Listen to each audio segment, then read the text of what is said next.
నియోజకవర్గ కాంగ్రెస్ నేతల రహస్య భేటీపై పార్టీ నాయకత్వం సీరియస్గా ఉందా?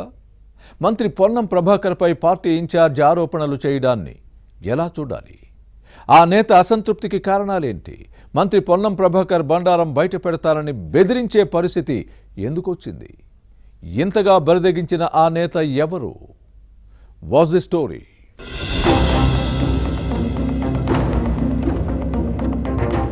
పురుమల్ల శ్రీనివాస్ కరీంనగర్ అసెంబ్లీ నియోజకవర్గ కాంగ్రెస్ ఇన్ఛార్జ్.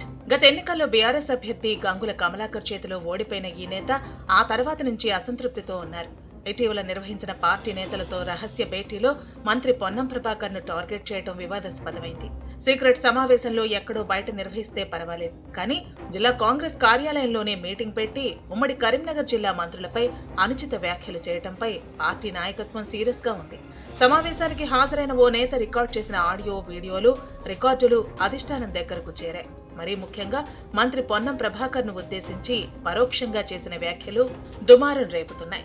పార్కుల టెండర్లు, ఇసుక క్వారీలు ఎవరికి దక్కుతున్నాయో, అందులో ఏం జరుగుతుందో అంతా బయట పెడతానంటూ ఇచ్చిన వార్నింగ్ ను పార్టీ అధినాయకత్వం తప్పుపడుతోంది.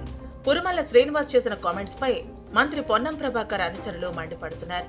ఈయన వ్యవహార శైలిపై ముఖ్యమంత్రి రేవంత్ రెడ్డి, టీపీసీసీ చీఫ్ మహేష్ కుమార్ గౌడ్ తో పాటు జిల్లా ఇన్ఛార్జి మంత్రి ఉత్తమ్ కుమార్ రెడ్డికి ఫిర్యాదు చేసినట్టు సమాచారం.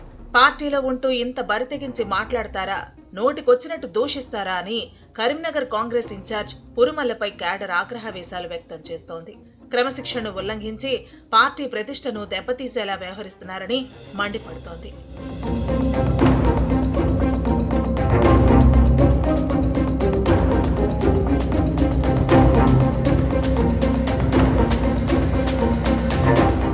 పురుమల్ల శ్రీనివాస్ గత అసెంబ్లీ ఎన్నికలకు ముందు బీఆర్ఎస్ ను వీడి కాంగ్రెస్ లో చేరారు. చివరి నిమిషంలో కరీంనగర్ టికెట్ దక్కించుకున్నారు.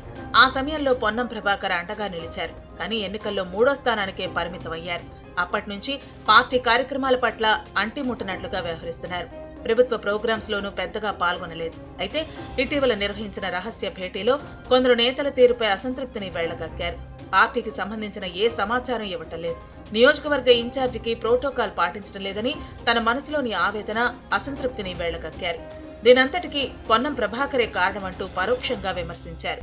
పొన్నం ప్రభాకర్ అనుచరులే అన్ని టెండర్లు దక్కించుకుంటున్నారని విమర్శించడంపై అధిష్టానం ఆగ్రహంగా ఉంది.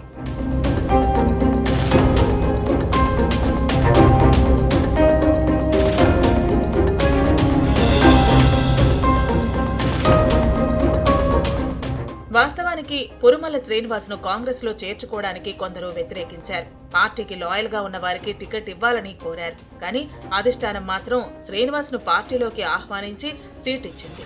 దీంతో పోటీ చేద్దామని భావించిన నేతలు అప్పుడు సైలెంట్ అయిపోయారు. శ్రీనివాస్ హస్తం పార్టీలో చేరకముందే ఒకరిద్దరు బీఆర్ఎస్ కీలక నేతలు కాంగ్రెస్ కండువా కప్పుకున్నారు.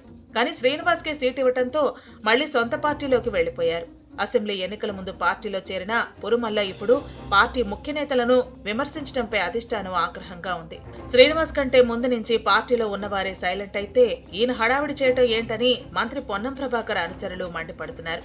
రాష్ట్ర విభజన తర్వాత 10 ఏళ్లకు కాంగ్రెస్ అధికారంలోకి వస్తే ఇప్పుడు చిన్నా చితగా పనులు చేసుకుంటే కామెంట్స్ చేస్తారా అని కరీంనగర్ కాంగ్రెస్ ఇన్ఛార్జ్ శ్రీనివాస్ పై సీరియస్ అవుతున్నారు.